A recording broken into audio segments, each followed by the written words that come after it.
Personally, am not seeking fame. Being in front of this camera right now is, I'm doing it, but it's making me uncomfortable.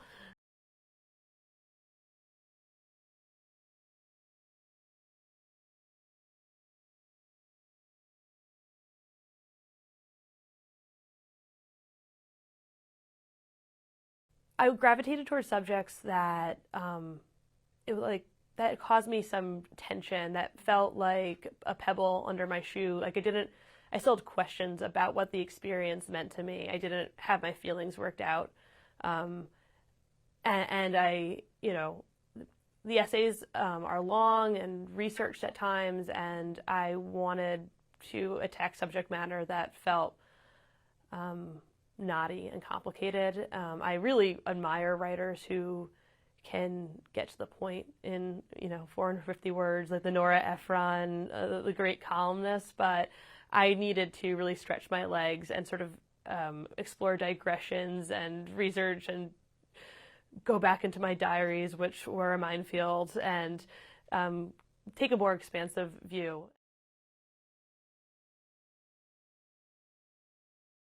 First off, I grew up in New Haven, born and raised, which is a city that has undergone a lot of change.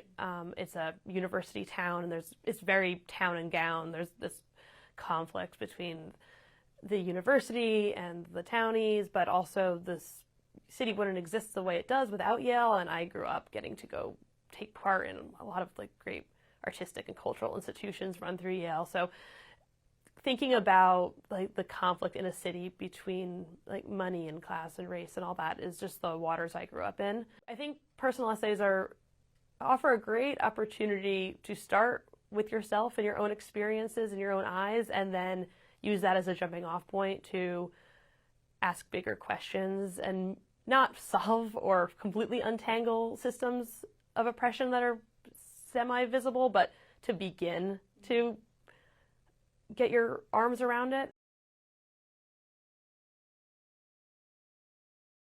One of my favorite books is Pilgrim at Tinker Creek by Annie Dillard, and she writes about how there's this naturalist who she used to admire, but he had this line like, "Who knows why fireflies light up?" And he was just sort of giving in to ambiguity and metaphor, and Annie Dillard says, well, we can figure it out. The science exists. Like you don't need to pretend that there are questions outside our understanding when the answer literally is there. And I think that you can, walk around LA and be like, why is my neighborhood changing? Oh, well, like I'm just going to go buy another $5 donut and that's it.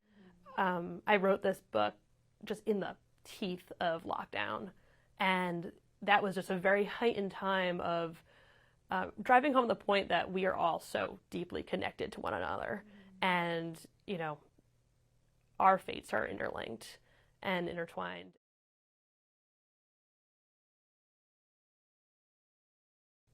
Caroline is an incredibly interesting person, and she's really talented and a wonderful writer, and so I think and as a result, like I'm not bothered about it. It's not necessarily what I expected when we first met as 20-year-olds, but now that it's happened, I mean, it's just that life happens in ways you can't control, um,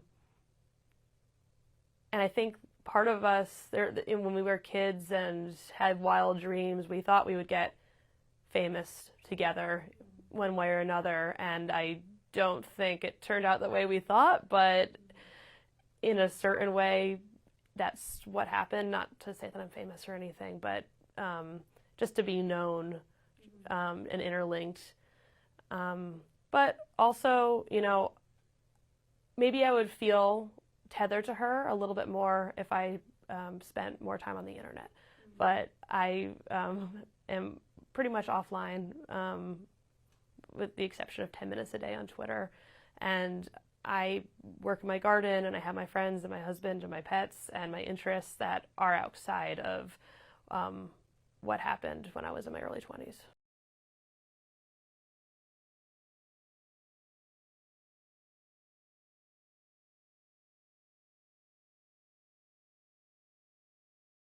we love a cat fight.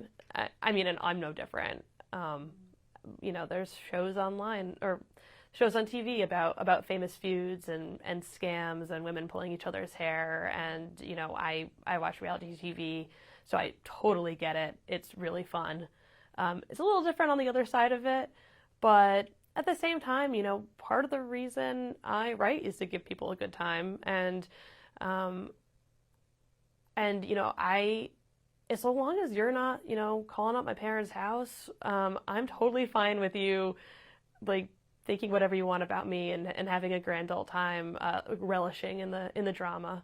I think it was easy to look at the two of us and be like, one's blonde, one's brunette, one is feminine, one is a tomboy, one is beautiful, one's the other friend.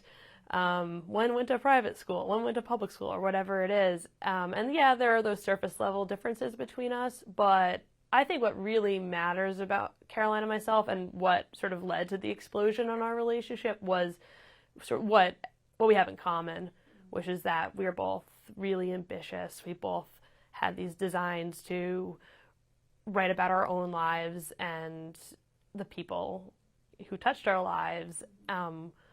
We both valued our relationship, but not as much as we valued our own creative freedom. And that's, to me, what is interesting, the tension in our similarities, and that's what set us apart.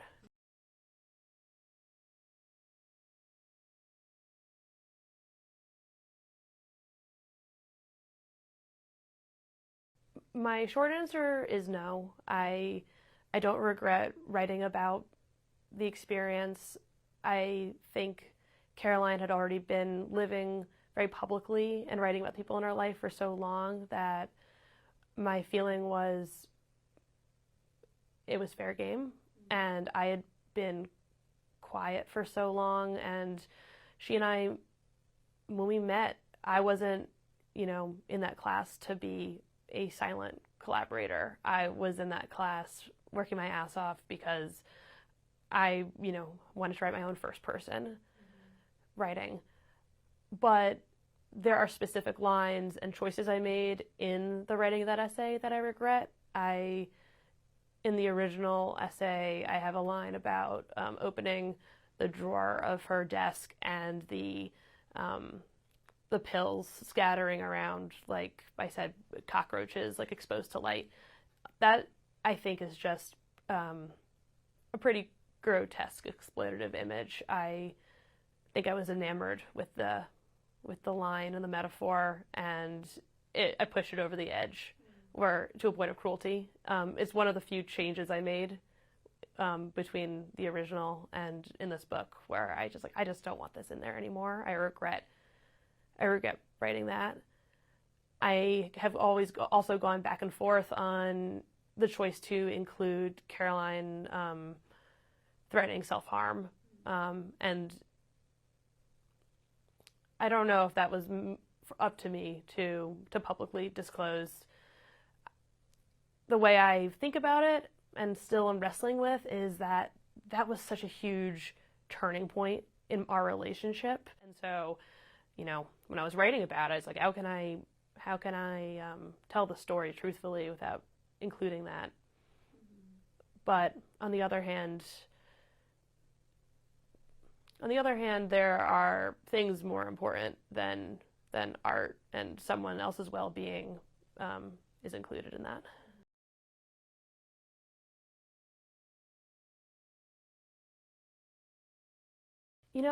If you had asked me a couple of years ago, I would have said, I'm so stoked to read Caroline's book. I've always been such a huge fan of her writing. I think she's so talented, and her voice on the page is just singular and explosive. But I wish her all the best, and I hope that I hope she's really happy with the book and that people read it and love it. I just have realized that I need to create some boundaries between me and her, and which might sound ironic considering I wrote about her, but I think that it's best for me to not read the book. I don't follow her on social media, and I don't read news articles about her, just because it was a painful time in my life, and we're not good for each other.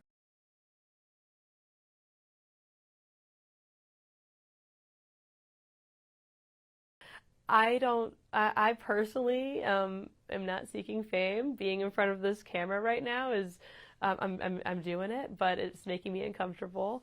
Um, I crave the sweeter elixir of recognition, not fame. And all I want, which I know is still a big ask, is to be read generously, and for my work to touch other people, and to get to have smart, fun, lively conversations about writing, my work, and other people's, and be in conversation.